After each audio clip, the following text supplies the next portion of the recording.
స్టూవర్ట్పురం ఈ పేరు వినగానే అందరికీ గుర్తుకు వచ్చేది గజ దొంగలు. అలాంటి ప్రాంతానికి చెందిన ఓ మహిళ ఆదికవి నన్నయ్య యూనివర్సిటీ వైస్ ఛాన్సలర్గా నియమితులయ్యారు. ప్రసన్నశ్రీ కథ ఆమె ప్రయత్నాలకు తగిన గుర్తింపు రావడం సంతోషాన్ని ఇస్తుందని ముఖ్యమంత్రి చంద్రబాబు కూడా స్పందించారు. ప్రపంచంలోనే 19 గిరిజన భాషలకు లిపి రూపొందించిన తొలి మహిళగా రికార్డు సృష్టించిన సాతుపాటి ప్రసన్నశ్రీతో వేటి న్యూస్ ముఖాముఖి. మీరు విద్యాభ్యాసం ఎక్కడ చేశారు మేడం? ఫ్యామిలీ బ్యాక్గ్రౌండ్ ఏంటి? నా చదువు కలకటాలో కొన్ని సంవత్సరాలు, మహారాష్ట్రలో కొన్ని సంవత్సరాలు, తర్వాత విజయవాడలో కొన్ని సంవత్సరాలు స్కూలింగు జరిగింది. తర్వాత కేబిఎన్ కాలేజ్ విజయవాడ ఇంటర్మీడియట్, మాన్సరీ మహిళా కళాశాలలో BA, MA Andhra university, PhD Sri Padmavathi Mahila Visvavidyalayam Tirupati. అది నా చదువు జరగడానికి 1987లో అసిస్టెంట్ ప్రొఫెసర్గా సెలెక్ట్ అయ్యాను మహిళా యూనివర్సిటీలో. 2000లో ఆంధ్ర యూనివర్సిటీకి వచ్చాను. 2002లో ఆంధ్ర యూనివర్సిటీలో ప్రొఫెసర్ అయ్యాను. మా నాన్నగారు శ్రీ ప్రసాదరావు గారు, వారు రైల్వేస్లో ఎంప్లాయీ, చీఫ్ హెల్త్ ఇన్స్పెక్టర్గా. తర్వాత మా అమ్మగారు వచ్చి హౌస్ వైఫ్. మేము నలుగురం, నేను పెద్దాన్ని. మా పెద్ద చెల్లెల పేరు ఉషా. మా పెద్ద చెల్లెల హస్బెండ్ వచ్చి రైల్వేస్లో వర్క్ చేసేవారు, ఆయన కాలం చేశారు. తర్వాత చెల్లెల పేరు ప్రొఫెసర్ ప్రశాంతశ్రీ, తను ఆదికవిలోనే ప్రిన్సిపల్గా చేస్తాను, ప్రొఫెసరు ప్లస్ ఇప్పుడు ప్రిన్సిపల్ కాకినాడ. తర్వాత నాకు తమ్ముడు వచ్చి మెడికల్ కాలేజ్ ఏమంటారు రామచంద్రాపురం ఏరియా హాస్పిటల్కి తన డాక్టరు. అతని వైఫ్ వచ్చి మెడికల్ కాలేజ్లో, రంగరాయ మెడికల్ కాలేజ్లో తను professor of surgery. Prashanthi husband వచ్చి వెటర్నరీ అసిస్టెంట్ డైరెక్టర్. ఈ స్థాయి రావడానికి కష్టపడింది, ఎలా కష్టపడాలండి ఈ స్థాయికి చేరుకోవడానికి? అంటే మీరు పడిన కష్టం అంటే మీకు స్టూవర్ట్పురం అన్నది అంటే ఆ విషయంలో ఎలా ఇబ్బందులు పడ్డారు మేడం? స్టూవర్ట్పురం విషయంలో స్టూవర్ట్పురం అన్నది మా నాన్నగారి ఊరు. ఒకప్పుడు అది దొంగలకి వాటికి అలా నెగిటివ్గా మాట్లాడిన సందర్భాలే.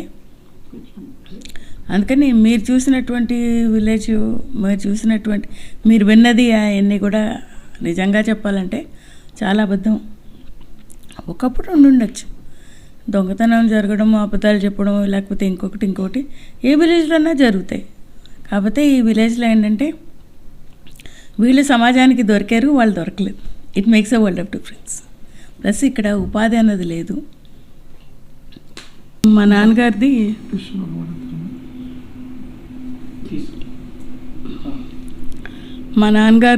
వాళ్ళ నాన్నగారు ఈ స్టూవర్ట్పురం అన్న విలేజ్లో అక్కడ సాల్వేషన్ ఆర్మీ వాళ్ళది స్కూల్ ఉంది. ఆ స్కూల్లో హెడ్ మాస్టరు, టీచరు, తర్వాత హెడ్ మాస్టర్ అయ్యారు. ఆ తర్వాత మా నాన్నగారు తన చిన్నతనంలోనే ఆయన విశాఖపట్నం వచ్చారు.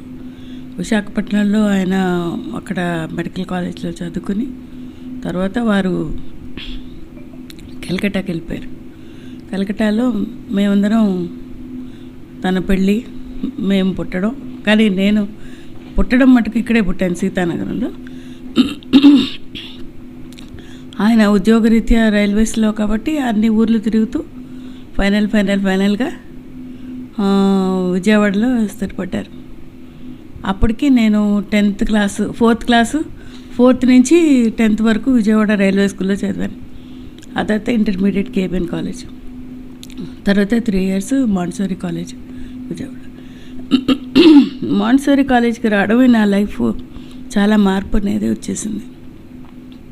అంటే అప్పటి వరకు ఒక చాలా నార్మల్గా ఏమీ బాధ్యతలు అట్లా ఏమి తెలియని అమ్మాయిని హాస్టల్లో ఫస్ట్ టైం ఉండడం, తర్వాత సమాజాన్ని చదువుకోవాలన్న ఒక తాపత్రయం, వై ఈజ్ దిస్ అన్న చదువుకునే ప్రాసెస్లో I started looking in to my self. ఈ ప్రాసెస్లో ఏమైందంటే నా మూలాలు నేను ఐడెంటిఫై చేయడం మొదలెట్టాను. అప్పుడు ఏమైందంటే ఇంటర్మీడియట్లో హెర్బేరియం షీట్స్ కలెక్ట్ చేయాలని అరకు అటువైపు మమ్మల్ని బొటానికల్ టూర్కి తీసుకెళ్లారు. అక్కడ మనుషులు చూస్తే వాళ్ళు ఏంటో ఏమంటారు కంబళ్ళి కప్పుకొని అలా కూర్చొని వచ్చేపోవాళ్ళందని అలా చూసేవాళ్ళు అన్నమాట. అక్కడ రైల్వే స్టేషన్ ఎదురుకుండా చాలా స్పేస్ ఉంటుంది. నేను ప్రేమగా ఏంటి బాబు ఎలా ఉన్నావని పలకరించడానికి వెళ్తే నన్ను చూసి వాళ్ళు పారిపోయేవాళ్ళు. ఎందుకు ఇలా పారిపోతున్నారు అంటే నాకు అర్థమయ్యేది కాదు. ఆ హెర్బేరియం కలెక్ట్ చేసే ప్రాసెస్లో చాలాసార్లు ఇదే ఎదురయ్యింది. నాకేమర్థమైందంటే నేనేమన్నా వాళ్ళని తప్పుగా పలకరించానేమో అన్న ఫీలింగ్ వచ్చిందనమాట. ఆ ఫీలింగ్ వచ్చేటప్పటికి ఏమైపోయింది, ఏంటి లోపం ఇక్కడ, వాట్ ఈస్ హ్యాపెనింగ్ అన్నది నా అసెస్మెంట్ అనమాట. అంటే అప్పుడు మా గ్రాండ్ మదర్ని అడిగాను విలేజ్కి వచ్చిన తర్వాత, నాన్నమ్మ వాళ్ళు ఎందుకు అలాగా నన్ను చూసి పారిపోయారు అని. వాళ్ళు పారిపోతారు అంతే అనింది. ఎందుకు ఆ మాట అన్నావు, అది నాకు అర్థం కాదు, నీకు అర్థమవుతుంది తర్వాత అనింది. అప్పుడు ఇంకా అలా అలా అలా నా మూలం ఏంటో అన్నది నాకు అర్థమైంది. నువ్వు ట్రైబు, నువ్వు అర్థం చేసుకోకపోతే ట్రైబ్ అంటే ఏమిటి అని అడిగాను. మనం we belong to a different class of people, less privileged people. మనం మనుషులమే కానీ మనల్ని ఎందుకో సమాజం తక్కువ చూపు చూస్తుంది. ఎందుకంటే మనం ఎంచుకున్నటువంటి క్షేత్రం ఆఫ్ వర్క్ కావచ్చు, లేకపోతే మనం నీట్గా లేవని కావచ్చు, లేకపోతే మన పూర్వీకులు ఎక్కడో ఏదో ఇష్యూలో క్రిమినల్ కాన్సెప్ట్లో ఉండి ఉండొచ్చు, లేకపోతే they must be some reason. దానికి ఒక్కడు తప్పు చేస్తే ఆ జనరేషన్ అంతా తప్పు నిందబడింది కదా. అలాగే మనం కూడా, నాకు ఒక డౌట్ ఎప్పుడు వచ్చేది ఏంటంటే దొంగ అంటే ఎట్లుంటాడో చూడాలనిపించేది. అంటే ఎట్లా, ఒకరోజు నాన్నమ్మ నాకు ఒక దొంగను చూపివా అని అడిగాను. అంటే అప్పుడే ఒక ఆయన మా నాన్నమ్మ దగ్గరికి వచ్చి కొంచెం ఏమైనా ఉంటే పట్టవా అని అడిగాడు. సరే ఆమె ఏమో ఉన్నదేదో ఇచ్చింది. ఇప్పుడు వచ్చి వెళ్ళినోడు చాలా పెద్ద దొంగ అనింది. పిచ్చి బట్టలతోటి, పిచ్చి నిక్కర్తోటి, ఏమీ లేవు పాపం. వచ్చి మనం అడిగింది పెట్టింది తీసుకొని వెళ్ళిపోయాడు. దొంగలంటే ఇట్లుంటారా అనిపించింది. కానీ దొంగ అన్న వ్యక్తి అలా దొంగగా మారటానికి రీజన్ ఏంటి? Lack of employment, lack of little love from society. నువ్వు దొంగోడివి, లేకపోతే నువ్వు తక్కువ కొలస్తుడివి, నువ్వు అలాగే ఉండు అన్న నిర్ణయం సొసైటీలో కొన్ని వర్గాలు తీసుకొని ఉండొచ్చు. అది అతను బికాస్ ఈజ్ నాట్ రిచ్, నువ్వు ఇట్లాగే ఉన్నావు అని ఎవరో శాసించి ఉండొచ్చు. ఇంకా ఆయన అలాగే ఉండిపోయాడు. Might becomes the right theory. ఆ రోజు అతను చెప్పింది రాంగో రైటో కానీ నువ్వు చెప్పావంటే నేను వినాలి అన్న కాన్సెప్ట్లో ఉండొచ్చు. అప్పటి నుంచి అర్థమైంది ఎంతమందిని ఇట్లా దొంగలు అన్న నిర్ణయం చేశారు. దొంగలు అంటే వాళ్ళతో ట్రావెల్ చేసినవాడిని దొంగ అన్నారు. అదే బస్సులో ఎక్కితే ఒక సందర్భంగా వాళ్ళెవరో దొంగ అతను వైఫ్ వెళ్తుంది, సో ఆ బస్సు అంతని ఖాళీ చేస్తారు, వీళ్ళందరూ దొంగలే అని. అట్లాగా నిందలు పడిన వాళ్ళు చాలామంది ఉన్నారు. సో కేవలం ఒక క్యాస్ట్ మూలన క్యాస్ట్లో ఉన్న వాళ్ళందరినీ దొంగల కింద నిర్ణయించారు. అంటే మనుషులు ఎంత అమాయకులు అనిపించింది ఒకసారి. ఇంకా అలాంటి గ్రామం నుంచి మీరు రెండు స్థాయికి రావడానికి నేనైతే ప్రత్యేక ప్రయత్నం ఏం చేయలేదు, కానీ నేను నమ్మాను. నాలో ఉన్న ఎబిలిటీస్ని భగవంతుడు నాకు ఇచ్చిన కాన్సెప్ట్లో నేను జోడించుకుంటూ ముందుకెళ్ళాను. మా తల్లిదండ్రులు నాకు సపోర్ట్ చేశారు, నా భర్త నాకు సపోర్ట్ చేశారు. నా చుట్టూతో ఉన్న అతి కొద్ది మంది మంచివాళ్ళు, అందరు మంచివాళ్ళని నేను అన్ను, అతి కొద్ది మంచివాళ్ళు, they are able to appreciate me for the work that I have done.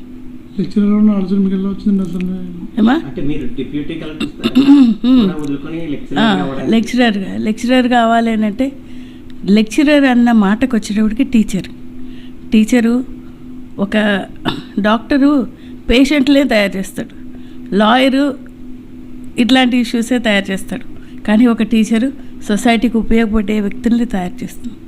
అట్లా అని టీచర్ చెప్పిన వాళ్ళందరూ టీచర్ మాట వినరు, కానీ ఉన్న 10 మందిలో ఇద్దరన్నా సరే టీచర్ యొక్క ఇన్ఫ్లుయెన్స్ వాళ్ళ మీద ఉంటుంది మంచి జరగడానికి.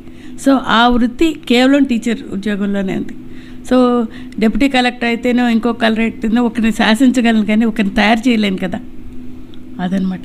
మేడం ఇప్పుడు ఈ ప్రొఫెసర్ గారికి కాకుండా మీరు గిరిజనులకి లిపి తయారు చేశారు కదా మేడం, అసలు ఆ ఆలోచన ఎలా వచ్చింది మేడం మీకు? చూడు బాబు, ఎండాకాలం రోడ్లో వెళ్తున్న వ్యక్తికి బిర్యానీ తినాలనుకోడు. నా కాళ్ళు కాలుతున్నాయి, నాకు చెప్పులు కావాలి, ఎక్కడన్నా నీడుంటే బాగుండు, లేకపోతే కాళ్ళకి ఏదైనా ఆకులన్నా కట్టుకొని నడవాలని అనుకుంటాడు. నేను అంతే. నీడు నా జాతి ప్రజలకి అక్షరాలు అనేవి లేవు, మౌఖికమైనటువంటి ఓరల్ లిటరేచరే ఉంది. ఓరల్ లిటరేచర్ ద్వారా ఏమవుతుందంటే అప్పటి వరకు పాటలు మాటలు అన్నీ కూడా మౌఖికంగానే ఓరల్ లిటరేచర్ ద్వారా it use to transmit between one generation to the next generation. కానీ ఏమైపోయిందంటే అది ఒక రోజుల్లో సొసైటీ ఎట్లా ఉండేదంటే తక్కువ మంది మనుషులు ఉండేవారు. ఆ తక్కువ మంది మనుషులు ఉంటే ఆ మాటలు పాటలు అక్కడే సర్క్యులేట్ అయ్యాయి. కానీ రాను ఏమైపోయిందంటే ఆ సర్కిల్ అనేది ఎక్స్పాండ్ అయిపోయి రకరకాల ఇన్ఫ్లుయెన్సెస్ వాళ్ళ మీద పడ్డాయి. ఓకే, అదేమైంది, ఆ ఇన్ఫ్లుయెన్సెస్ ఉన్న లాంగ్వేజెస్ అన్నీ చాలా డామినెంట్ లాంగ్వేజెస్. అప్పుడు ఆ లాంగ్వేజెస్ వాళ్ళందరూ వీళ్ళ వైపు చూసి ఏమన్నారంటే మీరు ఇలా ఆస్ట్రసైజ్ చేసేవాళ్ళు, షేమ్ చేసేవాళ్ళు. అప్పుడు వీళ్ళు ఏం చేశారు, నో మనం కూడా వాళ్ళలాగే ఉండాలి అని అంటే మనం కూడా చదువుకోవాలి. అంటే ఆ చదువుకోవాలంటే మన భాష చదువుకోకూడదు, తెలుగు ఇంగ్లీషో హిందీయో ఏదో చదవాలి, కానీ మన లాంగ్వేజ్ వద్దు అనేది లాంగ్వేజ్ నుంచే పీపుల్ స్టార్టెడ్ మూవింగ్ అవుట్ అనమాట. When you lose your identity, loss of identity is loss of culture, loss of culture is loss of identity. మీ ఉనికి ఏంటి, మీ కులం, మీ మీ మీ ఐడెంటిటీ ఏంటి, మీ తెగ, మీ సిస్టమ్, భాష.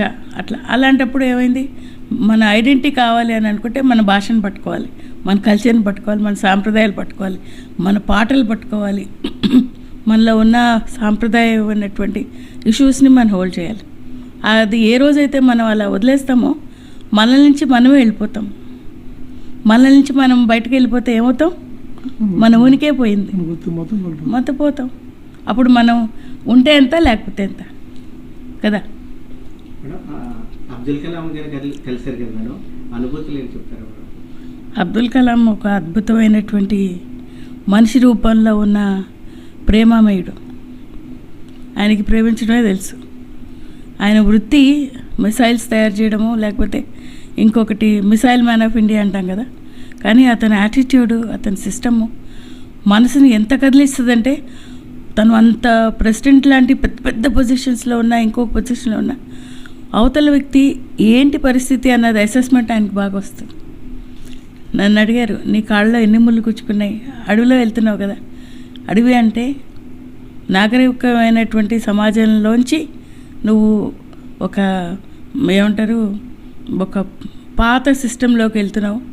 మరి ఆ సిస్టమ్ అంతా సంరక్షణ లేకుండా ముళ్ళు వీటితోటి నిండిపోయింది కదా, ఎన్ని ముళ్ళు కుచ్చుకున్నాయి నీ కాళ్ళల్లో అని అడిగారు.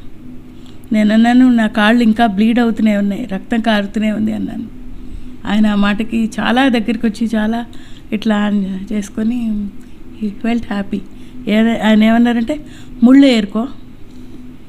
ఏరుకో, ఆ ముళ్ళని మూలంగా పడే దారి ఏర్పాటు చేయి, you tread on the path అన్నారు. సో నేను అదే చేశాను. చంద్రబాబు గారు మీకు వీసీగా అయినందుకు ట్విట్టర్లో శుభాకాంక్షలు తెలిపారు కదా, ఎలా ఫీల్ అవుతుంది? చంద్రబాబు నాయుడు గారు మాట్లాడారు. అసలు ముందు ఆయన నిజంగా చెప్పాలంటే ఇన్ని సంవత్సరాలు ఏ గవర్నమెంట్ కూడా మమ్మల్ని గుర్తించలేదు. చాలా సంవత్సరాల నుంచి నేను వైస్ ఛాన్సలర్ అవ్వాలని చాలా తపన పడ్డాను. గవర్నమెంట్లు వస్తున్నాయి పోతున్నాయి, సిస్టమ్ వస్తుంది పోతుంది. ఆఖరికి వైస్ ఛాన్సలర్ అవ్వాలని నేను ఒకసారి అప్లికేషన్ పెడుతూ కూడా ఒక వైస్ ఛాన్సలర్ నన్ను అన్నారు, నీకు అసలు వైస్ ఛాన్సలర్ అంటే ఏంటో తెలుసా అని అడిగారు. అంటే అంత హేళన అనమాట ఈ డౌన్ ట్రాడన్ పీపుల్ అంటే వాళ్ళల్లో ఎంత బలంగా ఒక సిస్టమ్ నిండిపోయిందంటే మేమే సాధించుకోవాలి, మేమే చేయగలగాలి, ఇంకా వీళ్ళెవరు పనికిరారు అన్నది వాళ్ళ సెల్ఫ్ క్యారీడ్ ఇంప్రెషన్ అనమాట. ఆ ఇంప్రెషన్ వాళ్ళు మోస్తూ వెళ్తున్నారు. కానీ ఈయన అంటున్నారు, నో, అందరు నీలో ఉంటుంది, ఎవ్రీబడి హ్యాస్ టాలెంట్ అండి. Talent is not caste biased at community biased. అంతే, talent is in involved concept. అది గుర్తించిన వ్యక్తి మా చంద్రబాబు నాయుడు సార్. నాకు ఆయనతో ఇంకొక అనుబంధం ఉంది. ఏంటంటే 2016 సెప్టెంబర్